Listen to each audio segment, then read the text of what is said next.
नमस्कार, आप देख रहे हैं G19 टीवी मानवाधिकार क्रांति।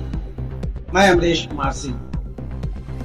इस समय हम अपने स्टूडियो में एक खास विषय को लेकर एक खास व्यक्तित्व के साथ बैठे हैं। सर्वविदित हो कि बिहार विधानसभा आम चुनाव पहले चरण की मतदान हो चुकी है, दूसरे चरण की भी मतदान हो चुकी है।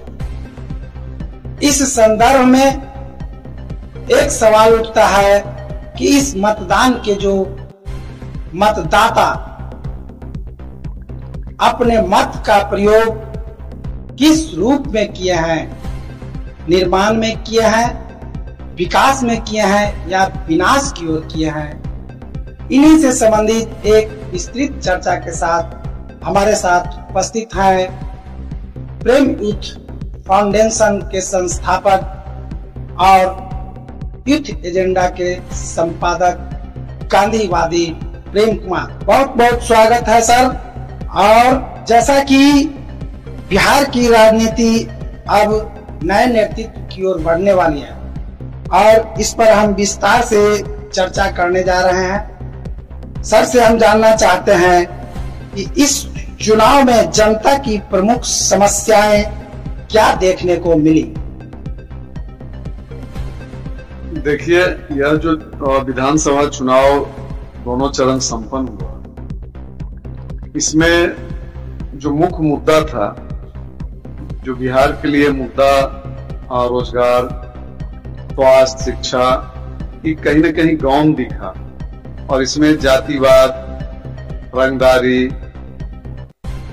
कट्टा,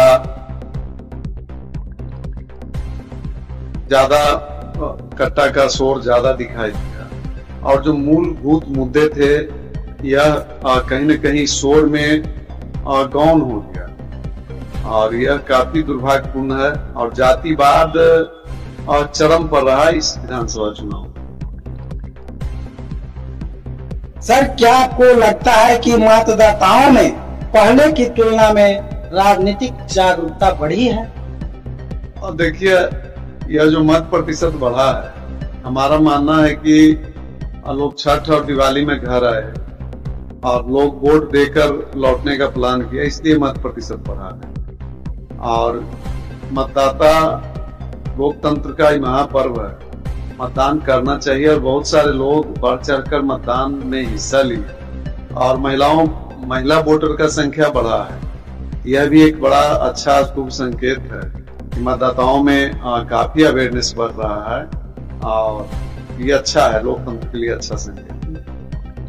चुनाव प्रचार के दौरान किन मुद्दों को नजरअंदाज किया गया? बिहार का सबसे बड़ा समस्या था बेरोजगारी, पलायन, शिक्षा, स्वास्थ्य। आज भी उचित इलाज के लिए हम लोग कहीं न कहीं दिल्ली के तरफ भागते हैं। उचित शिक्षा के लिए हमारे बच्चे कोटा जा रहे हैं, हमारे बच्चे सीकर जाते हैं, दूसरे प्रदेश में जा रहे हैं। यह स्वास्थ्य और शिक्षा तो व्यक्ति का मूलभूत अधिकार है और इसको नजरअंदाज किया गया। और खास करके जो रोजगार है, रोजगार को लेकर न पक्ष ने कोई सकारात्मक प्रयास दिखाया और न विपक्ष ने दिखाया और दोनों तरफ से सिर्फ जुमलेबाजी हुई। जैसे तेजस्वी का कहना है कि हम हर घर से नौकरी देंगे, कि किसी के बूते की बात है, कोई हर घर में नौकरी नहीं दे सकता है। पूरे देश में मात्र 5 करोड़ गवर्नमेंट जॉब है और देश का आबादी 150 करोड़ है, जिसमें 65% यूथ है। कौन 80 करोड़ को नौकरी दे देगा? किसी के बस की बात नहीं है। बिहार में भी अगर हम एवरेज निकालेंगे तो 3-4 करोड़ यूथ है, इसको नौकरी देना काफी कठिन है। लेकिन हाँ, बिहार एक कंज्यूमर स्टेट है, इसको हम स्वरोजगार से जोड़ सकते हैं, इसको हम स्वावलंबन की ओर बढ़ा सकते हैं और इसको लेकर किसी भी दल में कोई दृढ़ इच्छा शक्ति नहीं दिखती। सर, जानना चाहते हैं कि क्या इस बार की चुनाव में धन बल और बाहुबल का प्रभाव दिखा? देखिए, जिस तरह से हम लोग को सूत्रों से जानकारी मिली कि काफी टिकट में पैसा का खेल और लोग करोड़ों करोड़ लगा के टिकट हथियाने का काम। और बाहुबल तो आप देख रहे हैं कि जितना भी क्रिमिनल था सब मैदान में है। अगर वो अपने नहीं मैदान में है तो किसी का पत्नी, किसी का बेटी, किसी का भाई, किसी का भतीजा, किसी का सगे संबंधी मैदान में आ गया। यह तो खुलेआम लोकतंत्र का मजाक उड़ाया जा रहा है, लेकिन हमें भरोसा है बिहार के जो महान जनता है कि जरूर ऐसे तत्वों को सबक सिखाए। खास करके इस चुनाव में महिला मतदाता और युवा मतदाताओं को किस रूप में देखें? और काफी संख्या में हमारा फर्स्ट वोटर जो यूथ था, जिसको हम जैन जी भी कह सकते हैं, और जैन जी अब इसको हल्का में नहीं लेंगे। इस सेना पर भी भारी पड़ रहा है। आप देखें बांग्लादेश में, आप देखें नेपाल में, यह तो युवा वायु से को अगर पलट देते हैं तो युवा होता है, और युवा को पलटते हैं तो वायु होता है। वायु अगर प्राण वायु है तो सुनामी भी, और यूथ काफी बढ़ चढ़ कर भाग लिया है, और महिलाओं में भी काफी जोश खरोश देखा गया, और ये लोकतंत्र की अच्छी बात है। क्या जातीय समीकरण इस बार भी हावी रही? निश्चित रूप से जातीय समीकरण के आधार पर ही टिकट मिला, जातीय समीकरण के आधार पर ही वोट हुआ है। लेकिन हमको लगता है कि प्रशांत किशोर कहीं न कहीं एनडीए का खेल खराब कर। बहुत बहुत धन्यवाद सर। एक और भी जहन में सवाल जो उत्पन्न हो रही है कि क्या आपको लगता है कि जो जनप्रतिनिधि चुनाव जीत करके विधानसभा में जाएंगे वो जनता के आकांक्षाओं पर खरा उतर पाएंगे? देखिए, यह जो हमारा चुनाव प्रणाली है, चुनाव प्रणाली बहुत गलत है। कि चुनाव प्रणाली, हम जो चुनाव में वोट करते हैं व्यक्ति को नहीं करते, हम करते हैं सिंबल को। सिंबल कौन देता है?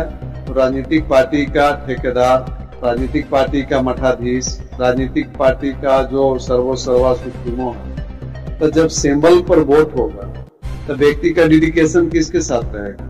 सिंबल के साथ रहेगा, दल के साथ रहेगा, न कि व्यक्ति के साथ रहेगा। यह जो चुनाव जीत के जाता है, आप देखे होंगे कई नेता को लोग गांव में खदेड़ा, किसी को भगाया, किसी के गाड़ी पर ढेला ईंटा बरसाया। ये कहीं न कहीं जनता का आक्रोश है। जब चुनाव जीत जाता है, 5 साल नजर नहीं आता है, उसके यहाँ विकास का काम नहीं होगा, तो भाई जनता, अभी जैन जी जो है इसके हाथ में स्मार्ट मोबाइल है, ये चुप नहीं बैठेगा। तो जो लोग इस तरह से करेंगे उनको काफी कठिनाई का सामना होगा। और हमें नहीं लगता है कि जो चुनाव जीत के जाएंगे वो जनता के जो मूलभूत समस्या है उसके बारे में सोचेंगे।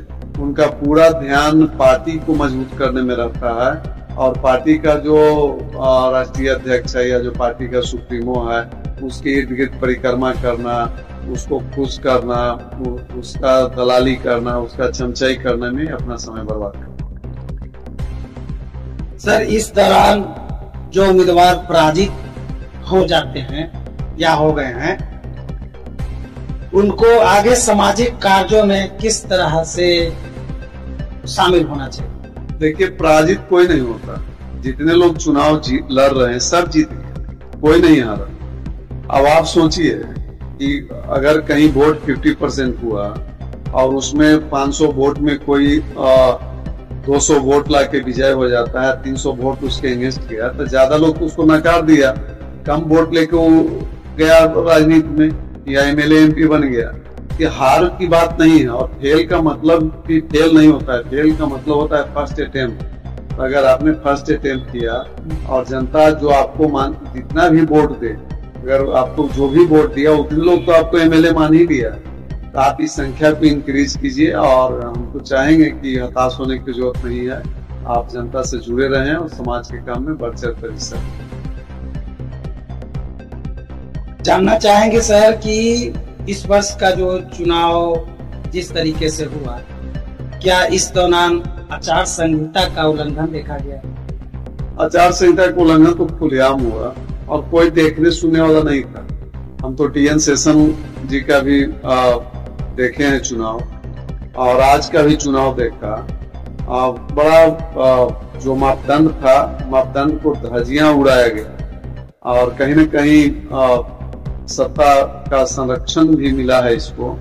और हमें तो लग रहा है कि जो काउंटिंग है, सही से काउंटिंग हो जाए, यह भी बहुत बड़ी बात है।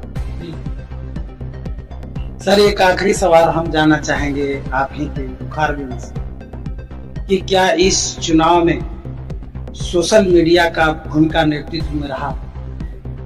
सोशल मीडिया काफी प्रभावी रहा, और सोशल मीडिया बात का बतंगर बनाने में भी बहुत आगे रहा। और सोशल मीडिया से एक तरफ तो जहां सामाजिक समरसता का बढ़ाने का काम होता है, वहाँ काफी द्वेष फैलाया गया और बहुत सारा भ्रामक खबर। और आपको हम बता दें कि कई जो यूट्यूबर हैं उन पर केस भी दर्ज हुआ है, वो इलेक्शन कमीशन की तरफ से नोटिस भी जा रहा है। बहुत सारे लोग फेक खबर चलाए तो उन पर कार्रवाई भी होगा और उनको जेल जाना होगा। इस चुनाव को लेकर के सर आप अपने अंतिम संदेश संक्षिप्त में क्या कहना चाहेंगे? हम तो यही कहना चाहेंगे कि जितने राजनीतिक दल हैं, आप किसी भी हालत में अपराधी को अपने पार्टी में नहीं शामिल करें, अपराधी को टिकट नहीं दें और अपराधी को चुनाव नहीं लड़ाएं। और हम इलेक्शन कमीशन से भी मांग करते हैं, हम प्रधानमंत्री जी से भी आग्रह करते हैं कि आप ऐसा एक संगीन लाएं कि जिस व्यक्ति पर भी अगर आरोप है, थाना में अगर उस पर केस दर्ज है, तो जब तक वो व्यक्ति आरोप मुक्त नहीं होता है, उसको किसी तरह का चुनाव लड़ने पर रोक लगाया जाए और ऐसे लोगों को राजनीति में रहने का कोई अधिकार नहीं।